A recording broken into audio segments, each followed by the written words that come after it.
chairs are very functional. Yes, I know. They're not. This is incredibly a functional table. It's not a table befitting of a pop star. Really? Yeah. You would like have something more? Can we get another table?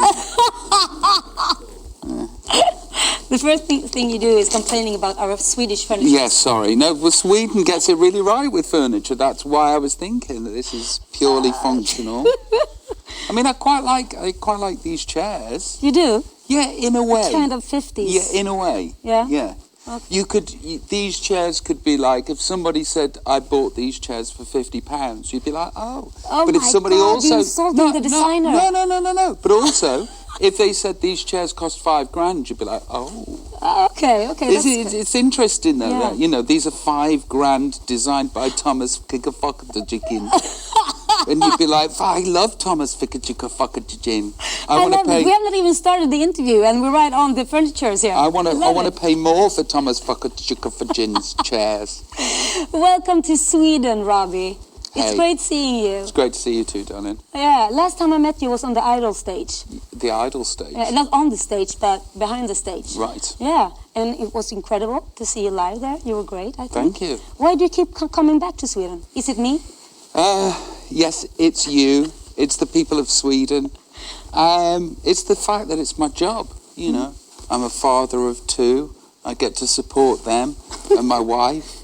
And, you know, I'm here because I love the country and I love my audience. All of the above. That's great. You're coming up with your 11th studio album, Heavy Entertainment Show. Tell us about the album. After the 5th album that I did, yeah, I had an argument with my songwriting and soul brother partner, Guy Chambers, and I was like, well, fuck him. I'll go and do this over here with somebody else and prove I can. And I went off and experimented with lots of different things. And now I'm in a place where I'm like, well, what was the thing that people fell in love with me for or bought my records for? I want to do that again. And that's this record. What's the difference between this one and the previous records? Just, it sounds like I used to sound. You went back to the good old sound, so to speak. I went back to the good old days, the imperial phase, and thought, I'll mine in that shaft and see what happens. What track are you most excited about? There's a track called I Love My Life on the record that if I was going to point at any of them and say, this is the big hit. The next single? Yeah, it would be that one. But I love the Heavy Entertainment Show, the lead-in track. It's a track called Bruce Lee. That's the one I love. Right, okay, cool. I love that song. Okay, great. I don't know why. I think maybe it's because I get a feeling of a 60s kind of vibe. Yeah, Forward to the Floor, rock and roll, jangly guitars, attitude. That's me. And I'm glad because there's lots of gatekeepers to what does or doesn't go on the album. And those gatekeepers are my wife. Yes, okay, of course. Huge gatekeeper. Of course. And my managers and my A&R man and friends. And my wife was like, you can drop Bruce Lee off the album if you like. And I'm like, no, that one stays.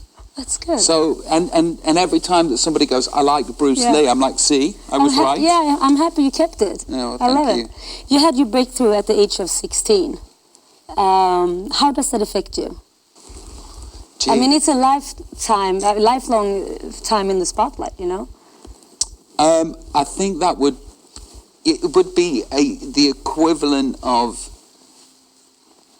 having the Lord of the Rings trilogy.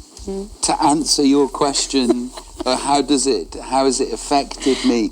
It'd be very difficult to fit it all in. I kind of go to the beginning. There's so many stories and so many ways it shaped who I am, of course, as a grown-up, if I may be so bold to suggest that I'm that.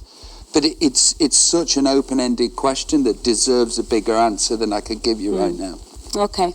How do you adjust your working life to your love life and your wife and children? And it's constantly shifting. You know, I'm still getting used to the idea of being daddy. Yeah. I'm still getting used to the idea of being husband. And, you know, like I wasn't quite sure what a boyfriend did, but I'm doing it. I'm 10 years into my relationship with my beautiful wife. Yes. I am a loving father to my beautiful children. And it sort of probably takes the shape of how everybody's life does. It's like, oh, I'm drifting away from, I haven't been there enough, or I'm there too much. Yeah. And that's basically what happens with my job. My job goes nothing, nothing, nothing, nothing, nothing, nothing. I'm like, work! Then you have a lot of time to spend with your family. Yes, exactly. So Ida is fine with you going on tour and everything, and then you're home. Daddy goes to work, you know, and she's very supportive.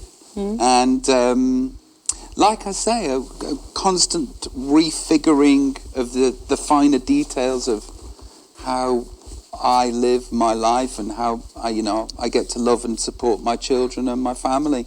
Right now, I haven't seen them for 5 weeks. Oh, wow. You must miss them a lot. It sucks. I bet. Sucks. So right now, I'm, I feel sorry for me and sorry for them. I miss them. Yeah. What's it like to live with you?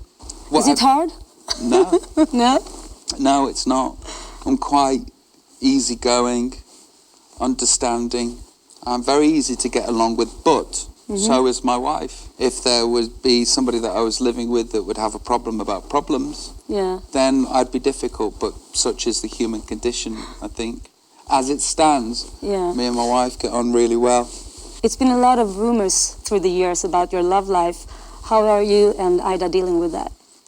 I don't think there's rumours. I slept with a lot of people because I'm a pop star. And it's one of the reasons that you get into the industry.